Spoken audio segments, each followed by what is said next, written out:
আমরা সকাল থেকে নজরে রেখেছি গতকাল রাতে যে মুহূর্তে দুর্ঘটনা ঘটেছে তারপর থেকে লাগাতার রিপাবলিক বাংলায় আপনাদেরকে দেখিয়ে গিয়েছি নয়াদিল্লির প্রত্যেকটা মুহূর্তের ছবি, প্রত্যেকটা মুহূর্তের আপডেট। আর এই মুহূর্তে এখনো পর্যন্ত আমাদের কাছে যে আপডেট উঠে আসছে তাতে জানা যাচ্ছে এই দুর্ঘটনায় এখনো পর্যন্ত 18 জনের মৃত্যু হয়েছে, 30 জন গুরুতর জখম হয়েছেন। যারা জখম হয়েছেন তাদেরকে উদ্ধার করে ইতিমধ্যে হাসপাতালে নিয়ে যাওয়া হয়েছে। এবং অপরদিকে আমরা দেখতে পেলাম এই দুর্ঘটনার পরে কিন্তু উচ্চ পর্যায়ের একটা তদন্তের নির্দেশ দেওয়া হয়েছে রেলের পক্ষ থেকে, এবং এর পাশাপাশি যাতে বাড়তি সতর্কতা জারি করা হয়েছে এবং পুরো স্টেশন চত্বর জুড়ে মোতায়েন রয়েছে কড়া নিরাপত্তা ব্যবস্থা। এর পাশাপাশি যারা মারা গিয়েছেন তাদের পরিবারকে 10 লক্ষ টাকা ক্ষতিপূরণ, যারা গুরুতর আহত হয়েছেন, যারা আহত হয়েছেন প্রত্যেকদের পরিবারকে ক্ষতিপূরণ দেওয়ার কথা কিন্তু ইতিমধ্যে ঘোষণা করা হয়েছে। কিন্তু প্রশ্ন উঠছে, এত বড় একটা দুর্ঘটনা ঘটে গেল, গাফিলতিটা ঠিক কোথায় থেকে গেল? দেখুন, আমি এই মুহূর্তে আমার স্ক্রিনে ছবিটা চলছে, যে মুহূর্তের ছবিটা আপনারা দেখতে পাচ্ছেন এটা হচ্ছে ওভারব্রিজের ছবি, যে ওভারব্রিজ দিয়ে একটা প্ল্যাটফর্ম থেকে আরেকটা প্ল্যাটফর্মে যাওয়া যায়। অর্থাৎ আপনি খুব সহজে একটা প্ল্যাটফর্ম থেকে অন্য প্ল্যাটফর্মে যেতে পারবেন এই ওভারব্রিজের মাধ্যমে। কিন্তু দেখুন একবার, সেই ওভারব্রিজের ঠিক থেকে মানুষের ভিড়, মানে শয়ে নয় হাজার হাজার মানুষের ভিড়। তাহলে ভিড় নিয়ন্ত্রণের ক্ষেত্রে কেন ব্যবস্থা নেওয়া হয়নি, এটা সব থেকে বড় প্রশ্ন উঠে আসছে এই মুহূর্তে। আর এই নিয়ে আলোচনা শুরু করব। এই মুহূর্তে যারা আমার সঙ্গে স্টুডিওতে উপস্থিত রয়েছেন প্রত্যেকের সঙ্গে আলাপ করেই রয়েছেন দেবাশিস ধর, বিজেপি মুখপাত্র এবং প্রাক্তন পুলিশ কর্তা রয়েছেন আমাদের সঙ্গে, এবং এর পাশাপাশি রয়েছেন আমাদের সঙ্গে রাজনৈতিক কর্মী রাজু ঘোষ রয়েছেন আমাদের সঙ্গে। আমি প্রথমেই রাজুবাবুর কাছে চলে যাই। রাজুবাবু, একটা দুর্ঘটনা, সেই দুর্ঘটনা কেড়ে নিল প্রায় 18টা প্রাণ, গুরুতর জখম হলেন 30 জন। কিন্তু এই দুর্ঘটনাকে নিয়েও রাজনীতি করতে কিন্তু ছাড়ছেন না বিরোধীরা। কিভাবে এই দুর্ঘটনা সামলানো যায়, কিভাবে পুণ্যার্থীরা ঠিকঠাকভাবে পৌঁছে যাক, সেই দিকটা না দেখে রাজনীতিটা খুব ভালোই দেখছেন।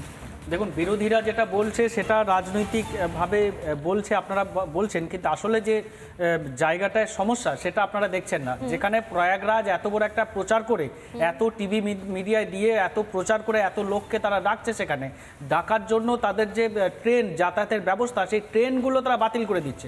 দুখানা ট্রেন বাতিল করেছে, যার ফলে সেখানে ভিড় জমেছে, প্রয়াগরাজ যাওয়ার জন্য সেখানে ভিড় জমেছে। দ্বিতীয় কথা হচ্ছে যে বলছে যে 12 নম্বরে ট্রেন আসার কথা, সেখানে আসছে 16 নম্বরে, হঠাৎ করে বদল, সেখানে একটা হুড়োহুড়ির ব্যাপার আছে। তারপরে হচ্ছে আপনার শুধু এখানে বলেই নয়, শুধু দিল্লিতে বলেই নয় যে দিল্লির ঘটনা ঘটেছে, এই প্রয়াগরাজকে কেন্দ্র করে 4 বার আগুন লেগেছে। প্রয়াগরাজে কুম্ভ মেলায় বিভিন্ন সেক্টরে 4 বার বেশি তার আগুন লেগেছে, পদপিষ্ট হয়ে মারা যাচ্ছে।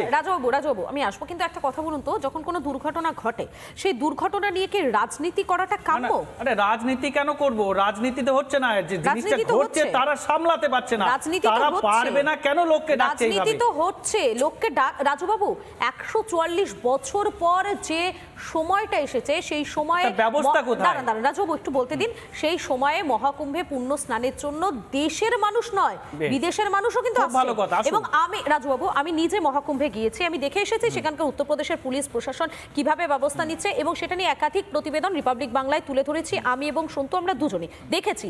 মানুষের চাপ বাড়ছে, দুর্ঘটনা হচ্ছে, সেখানে তো উচিত না যে কাঁধে কাঁধ মিলিয়ে বিরোধী ভুলে যাওয়া এই মুহূর্তে রাজনীতি বন্ধ করা, রাজনীতি বন্ধ করে সাধারণ মানুষের জন্য গলাটা তুলে ধরা, এটা কি উচিত নয়? সেটা না করে তো গোলা চলে মাছ ধরতে নেমে পড়ছে। এটা রাজনীতির কথা বলছে যারা সামলাতে পারছে না তারা। উচিত কথা বলতে গেলে যদি রাজনীতি হয় তাহলে বলার কিছু নেই। তারা যখন এত বড় আয়োজন করেছে তাদের কেন পর্যাপ্ত ব্যবস্থা নেই? তাদের কেন পুলিশ ব্যবস্থা নেই? আপনার কাছে আমি আবারও আসবো, অনেক প্রশ্ন থাকছে আপনার জন্য রয়েছে, আপনার কাছে আমি আসবো। তবে এই মুহূর্তে আমার সঙ্গে আরো একজন অতিথি রয়েছেন, আমাকে দেবাশিস বাবুর কাছে যেতে হচ্ছে। দেবাশিস বাবু, যে ঘটনা ঘটেছে মর্মান্তিক ঘটনা, 18 জনের মৃত্যু হয়ে গেল, এবং দেখুন এখানে আরো একটা বিষয় উঠে আসছে, সাধারণ মানুষ তারা কিন্তু এই মুহূর্তে প্রত্যেকে প্রয়াগরাজ যাওয়ার চেষ্টা করছেন প্রত্যেকেই, এবং যখন দেখা যাচ্ছে সেখানে ভিড় বাড়ছে, সাধারণ অগণিত মানুষের ভিড় বাড়ছে, তখন সেই ভিড় সামাল দেওয়া কার্যত মুশকিল হয়ে যাচ্ছে। সুতরাং আমার আপনার কাছে একই বিষয়, এই মুহূর্তে দাঁড়িয়ে রাজনীতিটাকে দূরে সরিয়ে দিয়ে কাঁধে কাঁধ মিলিয়ে সাধারণ মানুষের পাশে কি দাঁড়ানো উচিত না, নাকি ঘোলা জলে মাছ ধরাটাই এই মুহূর্তে বিরোধীদের কাছে সব থেকে বড় বিষয় হয়ে দাঁড়াচ্ছে? দেখুন, অত্যন্ত মর্মাহত আমরা, দুঃখজনক ঘটনা। মাননীয় প্রধানমন্ত্রী থেকে আরম্ভ করে, স্বরাষ্ট্রমন্ত্রী থেকে আরম্ভ করে অন্যান্য যারা আমাদের সিনিয়র লিডারশিপ রয়েছেন তারা তাদের সমবেদনা ব্যক্ত করেছেন, এবং যা শুধু সমবেদনা ব্যক্ত করলে তো হবে না, ফলো আপ অ্যাকশান নেওয়াটা খুব জরুরি। এবং এর জন্য রেলের তরফ থেকে যা যা করা দরকার, মানে ক্ষতিপূরণ ঘোষণা থেকে উচ্চ পর্যায়ের তদন্ত থেকে, যা পরবর্তীকালে আমাদের এই যে যাতে যারা আরও আহত হয়ে রয়েছে তাদের সুচিকিৎসার ব্যবস্থা করা, নিহতদের পরিবারের প্রতি যা যা আমাদের কর্তব্য রয়েছে সেগুলো পালন করা। তো এই পালনটা করতে গেলে যাদের আমাদের কিন্তু এখন সবাইকে এক হয়ে চলতে হবে, সেটা কিন্তু এটা আমাদের ভারতবর্ষের সংস্কৃতি। সেটার বাইরে গিয়ে যদি আমরা এখন মানে রাজনীতি নিয়ে এটা পড়ে থাকি, কারণ প্রয়াগ এই যে 144 বছরের যে মুহূর্ত, যে ক্ষণ, এটা কিন্তু মানে শুধু আমাদেরকে আলোড়িত করেছে তা নয়, সব বহির্বিশ্বকে আলোড়িত করেছে এবং সারা বিশ্ব থেকে লোকজন এসছেন। আপনারা দেখেছেন যে কী ধরনের লোকজন এসে এখানে কেন এসছেন তার মাহাত্ম্য নিয়ে বারবার করে ব্যাখ্যা করা হয়েছে।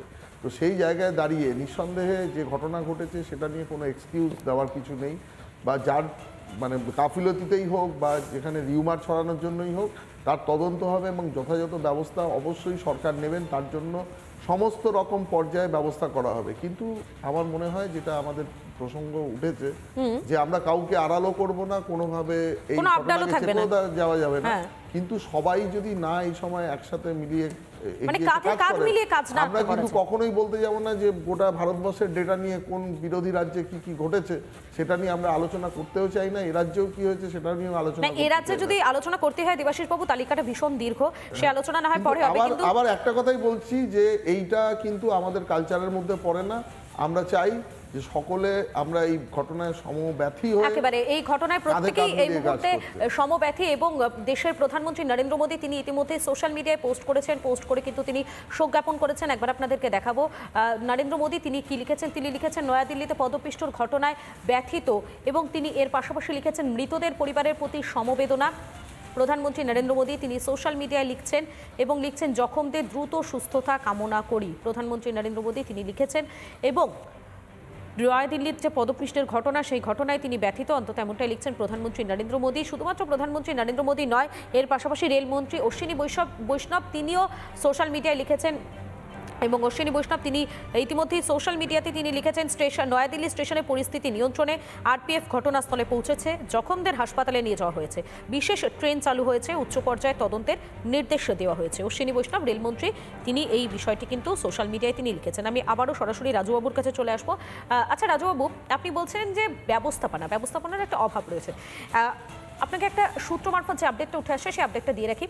জানা যাচ্ছে মাত্র 1 ঘন্টা বা তার কিছু সময় বেশি হবে, এই সময়ের মধ্যে ট্রেনের জেনারেল টিকিট, আশা করি আপনি জেনারেল টিকিটটা বোঝেন, সেটার জন্য কোনো রিজার্ভেশনের প্রয়োজন হয় না, সেই জেনারেল টিকিট প্রায় 1500-র বেশি মানুষ কিনে ফেলেছেন। এবং 1500-র বেশি মানুষ যে কিনছেন তারা যে প্রত্যেকে একটা করে কিনছে এটা কিন্তু নয়, হতে পারে যে একজন 2-3টে করেও টিকিট কিনে থাকতে পারেন।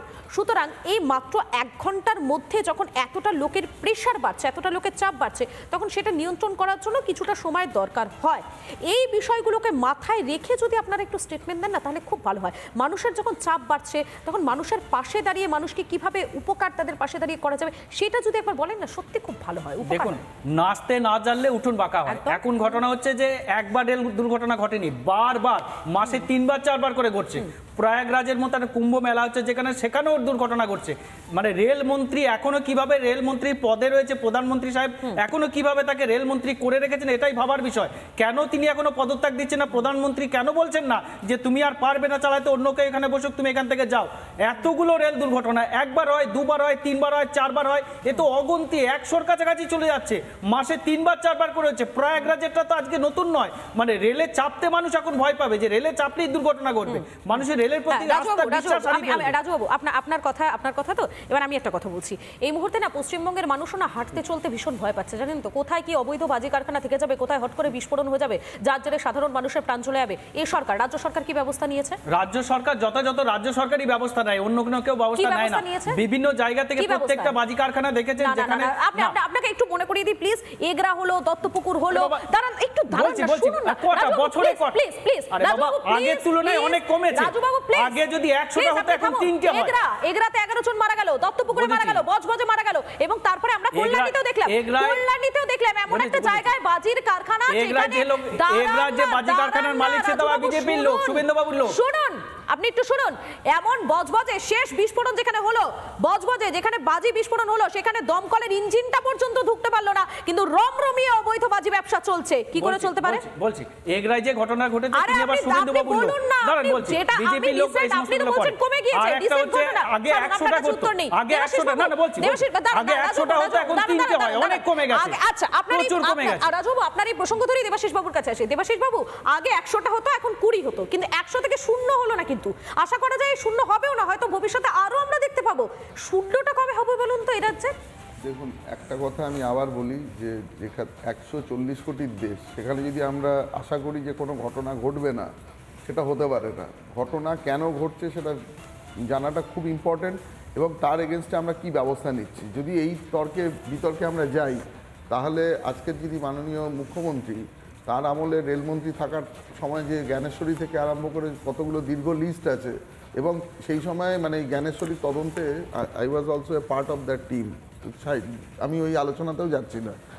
মানে যদি আজকে আমাদের রাজ্যে যা যা ঘটনা ঘটেছে বিভিন্ন দপ্তর নিয়ে, বিশেষ করে ওনার আন্ডারে যে সমস্ত দপ্তর আছে, প্রত্যেকটা জায়গায় যদি পুঙ্খানুপুঙ্খভাবে আমরা চুলচেরা বিশ্লেষণ করি, তো সেক্ষেত্রেও কিন্তু উনি যে ইয়েগুলো দিয়েছেন যে আমার পক্ষে সব কিছু ঠিকভাবে দেখা সম্ভব হয়নি, বা এই ধরনের যে প্রাতিষ্ঠানিক দুর্নীতি হয়েছে নিজেই স্বীকার করেছেন, এটা আমাদের কথাবার্তা নয়। তো তার এগেনস্টে কি ব্যবস্থা নিয়েছে আমাদের দেখতে হবে, যে এই যে ঘটনা যারা ঘটিয়েছে সত্যিকারের যে রিউমার ছড়ানো, না এই যে মানে ট্র্যাক বদল করার যে মানে ধরুন এই 12 নম্বর থেকে 16 নম্বর বা 17 নম্বরে যে এই আসার জন্য এটা হয়েছে, বা প্রয়োজনের তুলনায় অনেক বেশি টিকিট চলে এসেছিল, সেই সময় পর্যাপ্ত হয়তো ভিড় নিয়ন্ত্রণ করার ব্যবস্থা ছিল না। এটা যদি হয়ে থাকে, সেই ঘটনার অতি অবশ্যই আমরাও দাবি করছি সেটার তদন্ত করে দোষী ব্যক্তিদের মানে তার যথাযথ ব্যবস্থা। আমরা কারো প্রাণ ফিরিয়ে দিতে পারবো না, কিন্তু আমরা কিন্তু মানুষের সাথে থেকে, আজকে আবার বলছি যে পরবর্তীকালে আমরাও সরকার যতদিন চালাবো, তারপরে নিশ্চয়ই এটা তো পারপিচুয়াল একটা ব্যাপার, যে মানে এই সময়ের সাথে সাথে সমস্ত পরিস্থিতিও বদল হয়। যদি ভবিষ্যতেও কেউ সরকারে আসে, যদি এরকম ভাবে কোনো ঘটনা ঘটে। দেবাশিস বাবু, আপনি যে প্রসঙ্গটা তুললেন না, জ্ঞানেশ্বরী দুর্ঘটনা, সম্ভবত 2010 সালে দুর্ঘটনাটি ঘটেছিল, এবং সেই 2010 সালে কিন্তু আরো একটা দুর্ঘটনা ঘটেছিল, এ রাজ্যের বাসিন্দারাই সাক্ষী ছিল। 2010 সালে সাঁইথিয়াতে দুটো এক্সপ্রেস ট্রেনের দুর্ঘটনা। সেই সময় রেলমন্ত্রী কে ছিলেন দেবাশিস বাবু? সেটাই আমি বললাম। না না, রেলমন্ত্রী আপনি বলুন না, রাজুবাবু হয়তো উত্তরটা দেবেন না। অবশ্যই আজকের যিনি মাননীয় মুখ্যমন্ত্রী। আচ্ছা রাজুবাবু, একটা কথা বলুন তো, যদি তখন অর্থাৎ জ্ঞানেশ্বরী দুর্ঘটনা যদি দুর্ঘটনা হয়ে থাকে, সাঁইথিয়ার দুর্ঘটনা যদি দুর্ঘটনা হয়ে থাকে, সেই সময়কার রেলমন্ত্রী যদি দুর্ঘটনা হয়েছে, মানে আপনারা বলতে চাইছেন, না না আপনি আমার প্রশ্নটা শেষ করতে দিন না রাজুবাবু। এখন বর্তমান রেলমন্ত্রী আন্ডারে মাসে কটা হয়, আর তখন বছরে কটা হয়েছে বলুন? তখন বছরে একটাও নেই, আর 3 বছরে একটা, আর এখন প্রত্যেক মাসে 5টা। একটা ছবি দেখুন, প্রয়াগরাজে আজ সকালে পুণ্যার্থীদের ভিড় দেখুন, সাধারণ মানুষ উপচে পড়ছে সেখানে ভিড়, এবং দেখতেই পাচ্ছেন আপনারা, সেই ছবি দেখাচ্ছি আপনাদেরকে। শুধুমাত্র দেশের পুণ্যার্থীরা নয়, বিদেশ থেকেও তারা এসেছেন এই প্রয়াগরাজে মহাকুম্ভে, ত্রিবেণী সঙ্গমে তারা একবার ডুব দিবেন বলে এসেছেন। এটা মানুষের ভাবাবেগ, এটা মানুষের সেন্টিমেন্ট। এই সেন্টিমেন্টে আঘাত করার অধিকার আপনাদের থাকে না রাজুবাবু। তারা আসবেন, তারা দূর দূরান্ত থেকে সেখানে আসবেন, তারা সেখানে পৌঁছে যাবেন, তারা তাদের পুণ্য স্নান সারবেন, এটাই তো তারা চাইছেন। এবং 144 বছর পর যে সময়টা এসেছে, সেই সময়টাকে কেউ কিন্তু ছাড়তে চাইছেন না রাজুবাবু। সুতরাং বোঝাই যাচ্ছে এই প্রয়াগরাজের ভিড়, প্রয়াগরাজে মানুষের উন্মাদনা, উচ্ছ্বাস, এবং প্রয়াগরাজে যাওয়ার প্রত্যেকের যে একটা আসবো, আমাকে একটু বলতে দিন, এবং প্রশাসন কি ব্যবস্থা নিয়েছে সেটা আমি নিজে প্রয়াগরাজে গিয়ে দেখেছি। দাঁড়ান না প্লিজ, আমাকে বলতে দিন, আমি যখন বলছি আমাকে বলতে দিন। কি ব্যবস্থা নিয়েছে উত্তরপ্রদেশের সরকার সেটা আমরা দেখিয়েছি লাগাতার। সেখানে কিভাবে এক একটা গাড়িকে ডিভাইড করে দেওয়া হয়েছে, সেখানে কিভাবে প্রয়াগরাজকে নো পার্কিং জোন করে দেওয়া হয়েছে, কিভাবে আমরা মিডিয়ার লোক, আমরা সংবাদদাতা, আমাদের পর্যন্ত হেঁটে হেঁটে যেতে হয়েছে যাতে কোনো গাড়ি না ভেতরে ঢুকতে পারে, যাতে কোনো অপ্রীতিকর পরিস্থিতি না তৈরি হতে পারে। এইটা ছিল সেখানকার ব্যবস্থা। কিন্তু আপনাদেরকে গ্রাফিক্যাল প্রেজেন্টেশনের মাধ্যমে কিছু প্রেজেন্টেশন এই মুহূর্তে দেখানোর চেষ্টা করব, এবং টুইট কিছু সোশ্যাল মিডিয়া, মাফ করবেন, কিছু সোশ্যাল মিডিয়াতে যারা অমিত শাহ থেকে শুরু করে রাজনাথ সিং, তারা কি পোস্ট করেছেন একবার দেখাই। রেলমন্ত্রীর সঙ্গে কথা হয়েছে, কেন্দ্রীয় স্বরাষ্ট্রমন্ত্রী তিনি বলছেন তার সঙ্গে রেলমন্ত্রীর সঙ্গে তার কথা হয়েছে, এবং তিনি উচ্চ পর্যায়ে যে তদন্ত, সেই তদন্তের তিনি নির্দেশ দিয়েছেন। রেলের আধিকারিকদের সঙ্গে তার কথা হয়েছে, লেফটেন্যান্ট গভর্নর এবং সিপির সঙ্গেও তার কথা হয়েছে।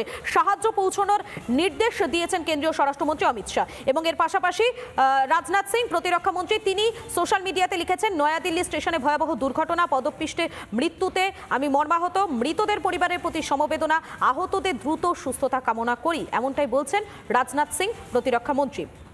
এবং উত্তরপ্রদেশের মুখ্যমন্ত্রী যোগী আদিত্যনাথ তিনি সোশ্যাল মিডিয়ায় লিখেছেন, নয়াদিল্লিতে রেল স্টেশনে দুর্ঘটনায় মৃত্যু হৃদয় বিদারক, শোকস্তব্ধ পরিবারের প্রতি সমবেদনা, মৃতদের আত্মার শান্তি কামনা করি, আহতদের দ্রুত সুস্থতা কামনা করি। উত্তরপ্রদেশের মুখ্যমন্ত্রী যোগী আদিত্যনাথ তিনি সোশ্যাল মিডিয়ায় পোস্ট করেছেন। আমি আবারও দেবাশিস বাবুর কাছে যাই, আমি রাজুবাবু আপনার কাছে আসবো। দেবাশিস বাবু, আপনি অনেকক্ষণ ধরে হাত তুলছেন, কিছু বলতে চাইছেন, বলুন প্লিজ। আমি একটা কথাই বলতে চাই, মানে রাজুবাবুর যে প্রসঙ্গ ধরে যে সার্টিফিকেট ওনাদের দলের যারা যারা মানে মেম্বার অফ পার্লামেন্টের যারা আছেন তারা কিন্তু নিজেরা গিয়ে কি ধরনের ব্যবস্থাপনা দেখে ওইখানে পুণ্য অর্জন করেছেন এবং তার সার্টিফিকেশন দিয়েছেন, ঠিক আছে? সেটা কিন্তু আমার বক্তব্য না, ওটা সোশ্যাল মিডিয়া জুড়ে ছেয়ে গেছে দেবাশিস বাবু, মানে আছে সেটা। তো সেই জায়গায় দাঁড়িয়ে সেই সার্টিফিকেশন দেওয়ার পরে সেই ব্যাপারটাকে মানে দেখুন, আবার বলছি এর সাথে হয়তো এর কোনো সম্পর্ক নেই, অত্যন্ত দুর্ভাগ্যজনক ঘটনা। এবং প্রশাসনের অনেক বেশি সজাগ হওয়ার উচিত ছিল, বা এই যে রুট ডাইভারশন হয়েছে সেক্ষেত্রে মানুষকেও ডাইভার্ট করে কি করে ঢোকানো যেত তার ব্যবস্থা, এটা কিন্তু প্রশাসনের কর্তব্যের মধ্যে পড়ে। সেই জায়গায় আমরা কিন্তু কোনো এখানে স্যাবোটেজ হয়েছে কিনা সেটাও কিন্তু তদন্ত, একদম একটা অ্যানাউন্সমেন্ট, একটা দাঁড়ান রাজুবাবু আসে, একটা ঘোষণার প্রসঙ্গও কিন্তু এক্ষেত্রে উঠে আসছে। রাজুবাবু, আমাকে একটা কথা বলুন, আপনারা ব্যবস্থাপনা নিয়ে প্রশ্ন তুলবেন, আপনারা এই দুর্ঘটনায় প্রশাসনের কি ভূমিকা সবকিছু নিয়ে প্রশ্ন তুলবেন। আমি বলছি কুম্ভ মেলায় পদপিষ্ট হয়ে কি জন্য মারা গিয়েছিল জানেন কি? রিপোর্টটা নিশ্চয়ই আপনাদের কাছে আছে। ভিআইপি ম্যানেজমেন্ট ছিল না সেখানে, ভিআইপি যে যাচ্ছে না ভিআইপি ম্যানেজমেন্ট না থাকার জন্য সেখানে পাবলিক ঢুকে যাচ্ছে, ভিআইপি গেলে সেখানে ভিআইপি ম্যানেজমেন্ট হয়, সে পুণ্য লাভ করবে। এই জিনিসগুলোই তো তদন্ত করে দেখা হচ্ছে, উচ্চ পর্যায়ে কমিটিতে হচ্ছে। অতএব এই যে গাফিলতিগুলো ঢাকার জন্য একটা করে টুইট করে দিয়ে মানুষকে ডেকে এনে মেরে দেবে আর টুইট করে দেবে, সেখানে আপনি একটু শুনুন না, সকাল সকাল একটু শুনুন।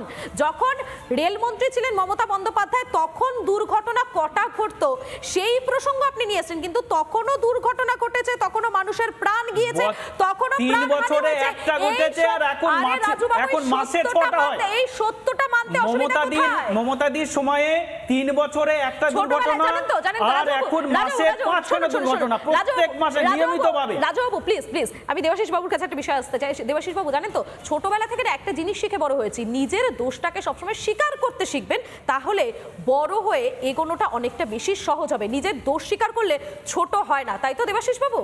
অবশ্যই। দেখুন, এখানে আবার বলছি যে দুর্ঘটনা ঘটবে না এটা হতে পারে না, বা কোনো ঘটনা আজকে সমাজও যে অপরাধমুক্ত হবে না এই জায়গায় কিন্তু ভারতবর্ষের মানে সমাজ ব্যবস্থা এখনও সেই জায়গায় পৌঁছয়নি।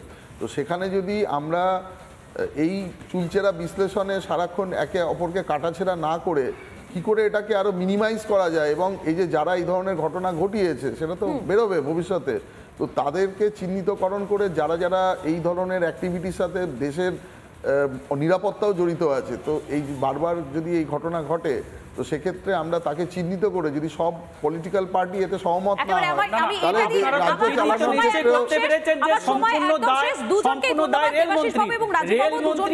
আপনারা সময় দিয়েছেন, আপনাদেরকে অসংখ্য ধন্যবাদ। প্রশ্ন হলো যে এই সময় দাঁড়িয়ে যখন সাধারণ মানুষের প্রাণ চলে গিয়েছে, সেই প্রাণ চলে যাওয়ার সময়, প্রাণ চলে যাওয়ার পর সাধারণ মানুষের পাশে থেকে সাধারণ মানুষের পাশে দাঁড়ানোটা মনে হয় প্রত্যেকটা রাজনৈতিক দলেরই কর্তব্য। সেটা না করে রাজনীতি এবং ঘোলা জলে মাছ ধরাটা বন্ধ। দেখুন একবার দুটো ছবি দেখাচ্ছি, গতকাল স্টেশনে যেই মুহূর্তে দুর্ঘটনা ঘটেছিল এবং তার পরের মুহূর্তের ছবি, এবং আজ সকালে প্রয়াগরাজে যখন পুণ্য স্নান চলছে সেই মুহূর্তের ছবি। দুটো ছবি এই মুহূর্তে রিপাবলিক বাংলায় দেখাচ্ছি, এবং এই ছবি দিয়েই কিন্তু শেষ করলাম আজকের মতো চা আড্ডা আর খবর। আপনারা অবশ্যই নজর রাখুন রিপাবলিক বাংলার পর্দায়, প্রত্যেকটা মুহূর্তের আপডেট আপনাদের সামনে তুলে ধরবো আমরা। দেখতে থাকুন রিপাবলিক বাংলা।